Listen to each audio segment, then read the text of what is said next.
Madagascar, sin lugar a duda, es uno de los lugares del planeta con una fauna más exótica y variada.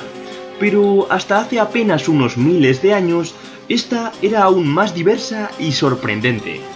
Quédate con nosotros para descubrir la increíble megafauna de Madagascar.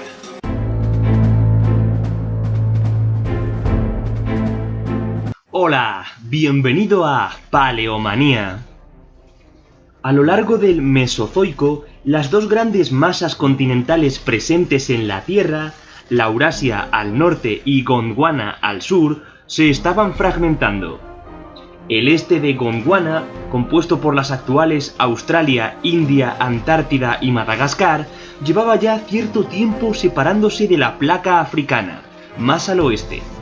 Sorprendentemente, Madagascar se separó antes de África que de estos lugares, y al principio del Cretácico Superior, hace aproximadamente unos 90 millones de años, Madagascar se separó de la India, su última conexión firme con otra gran masa de tierra emergida. Y se formaron entre ambas las Islas Seychelles. Durante el final del Cretácico y todo el posterior Cenozoico, Madagascar estuvo aislada del resto de los continentes, lo que permitió que en esta enorme isla, con una superficie ligeramente superior a la de España, se fraguase una fauna endémica y sorprendente. Como hemos comentado, Madagascar tiene un tamaño más que considerable, y por lo tanto presenta varias ecozonas diferenciadas. Al sur de la isla nos encontramos con el conocido bosque espinoso, una región semiárida en la que abunda la flora con espinas o con hojas pequeñas, resistentes y capaces de soportar un clima seco. Al este nos encontramos con la selva y los bosques tropicales, y al suroeste hallamos el conocido como Monte Suculento, una región seca y semidesértica donde encontramos, por ejemplo, ciertas especies del conocido baobab.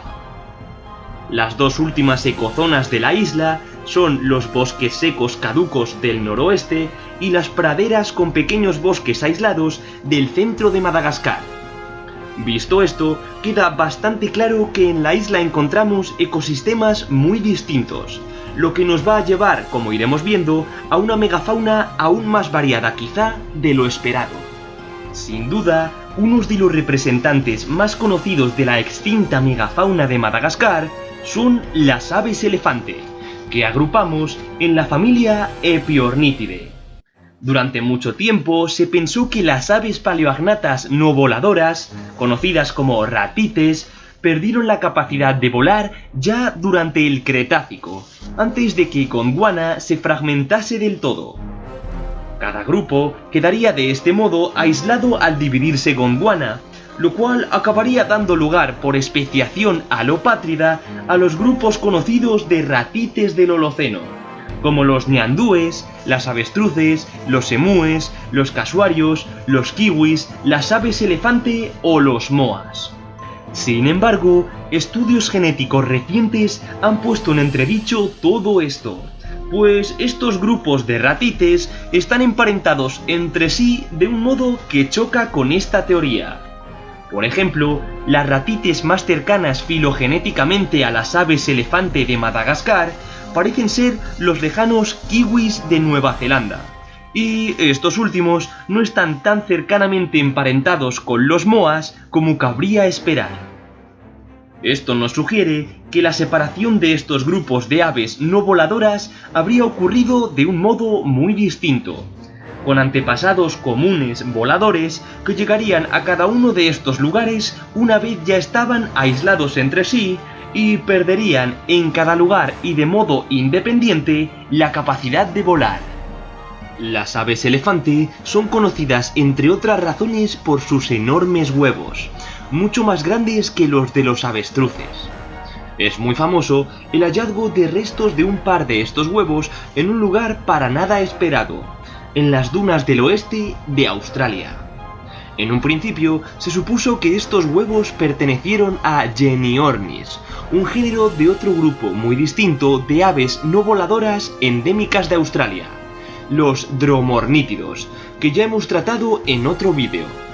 Sin embargo, al analizar con más detalle estos restos, se descubrió que, contra todo pronóstico, pertenecían al género Epiornis, un ave elefante endémica de una isla a miles de kilómetros de distancia.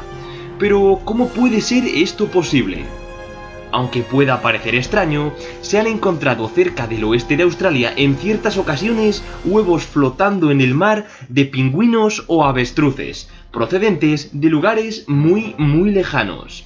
La explicación más aceptada es que una de las corrientes más conocidas y potentes del globo, la corriente circumpolar antártica, probablemente llevase flotando estos huevos hasta la lejana Australia.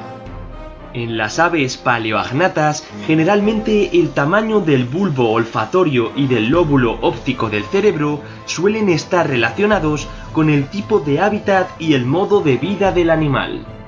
Estudios sobre el endocráneo de varias aves elefante nos muestran que tuvieron unos lóbulos ópticos muy poco desarrollados, al igual que sus parientes, los kiwis. De hecho, entre los propios géneros de aves elefante existe también una varianza importante en el tamaño de estos y de sus bulbos olfativos.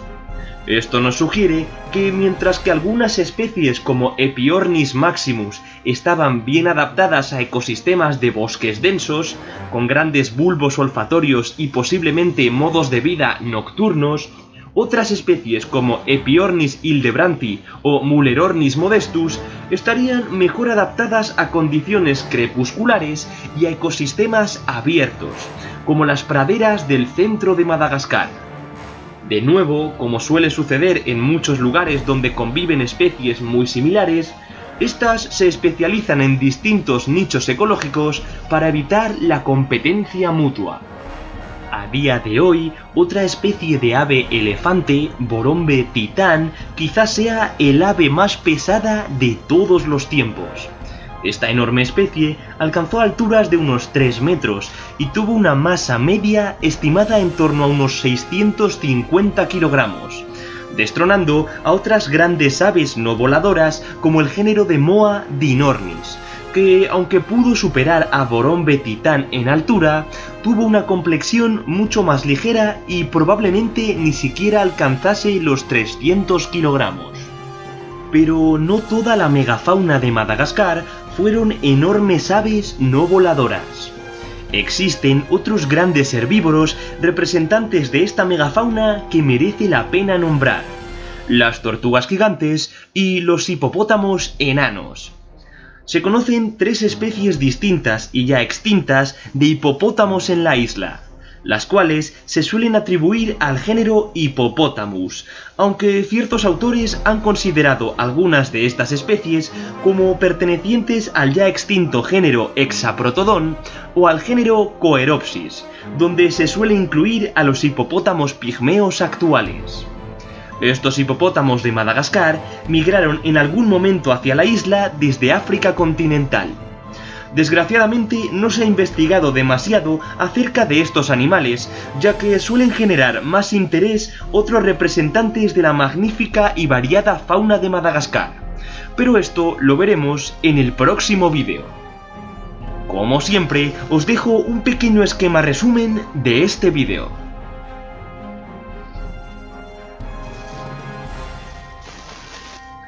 Dadle a me gusta si os gustó y suscribíos para no perderos nada del apasionante mundo de la prehistoria.